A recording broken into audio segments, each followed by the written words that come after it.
Once we've identified stakeholders and considered what characteristics and traits might be helpful for grouping purposes, we can begin to put them into groups for planning. There are two main techniques that we can use in this regard: job analysis and persona analysis. Let's look at job analysis in more detail first. In this case, we identify responsibilities and qualifications that are tied to specific roles that are impacted by either analysis or the project. This results in a job description being written that could be considered appropriate for hiring and for candidate review purposes. Oftentimes, we might even latch on to job descriptions that are already available based on organizational charts that we've reviewed. These are helpful to analysts in learning about the roles that are involved or impacted by either existing or proposed workflows that might be put into place based on our analysis as part of the project. They can serve as an objective source for information on existing or proposed roles, so that we're not relying exclusively on the information that we receive when speaking with others. Furthermore, it can make us more educated as to the type of questions that we should be asking during elicitation, because we'll have a better idea of what it is each person we speak with does, and how we can group them so that we can focus those groups on the issues that are most particularly relevant. Persona analysis is the other side of this coin. This is useful for analyzing roles that are shared by many different individuals, or for those who have very similar use cases that would indicate that their impact on and by the project would be similar. These personas may serve as a template when requirements and preferences are not gathered from every single stakeholder, but rather from a sampling of stakeholders who fit each of these different personas. Further, these personas may be used to represent groups of stakeholders or users that don't have any direct influence.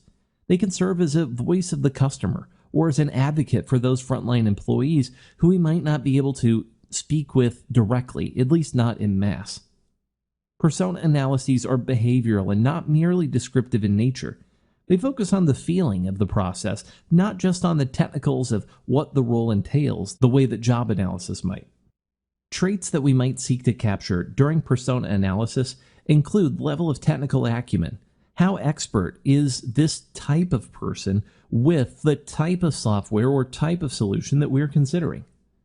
What usage preferences does this type of person have based on the way that they're most likely to interact with whatever it is we're designing? What are some of the preferred methods of work that they might have, and how might those impact and be impacted by what we're designing? And what specific requirements might they bring to the table based on their particular viewpoint? Let's look at an example of a persona analysis, also more commonly known as a user story. Here we have an order fulfillment associate who works for our online boutique. He's used the existing system for many years in order to find, retrieve, and pack orders and send them on the way to customers.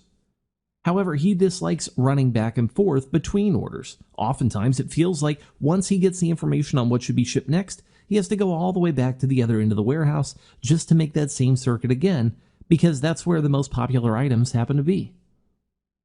Josh prefers to scan in these orders as a batch rather than by item, because it's easier to simply pick everything that's going to be needed for a shipment and then scan them sequentially rather than do that in between each time he grabs one of these items off of the shelf.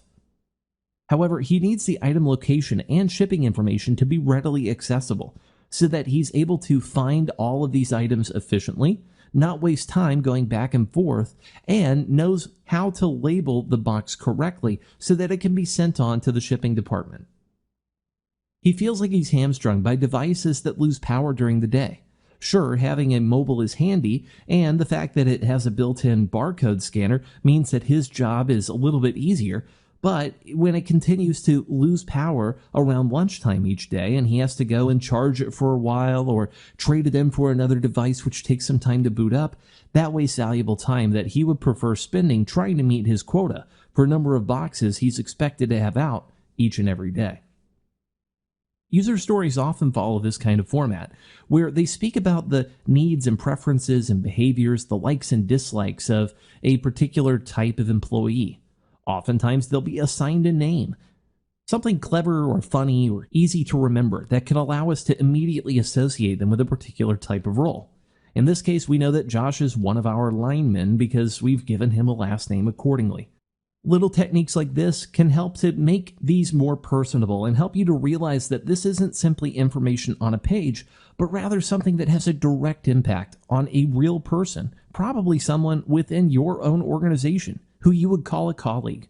As such, by making it more personable, we can better internalize this information, better empathize with the perspectives that others bring, and deliver a set of requirements that best represents not only the business's needs, but also the needs of its employees and other stakeholders.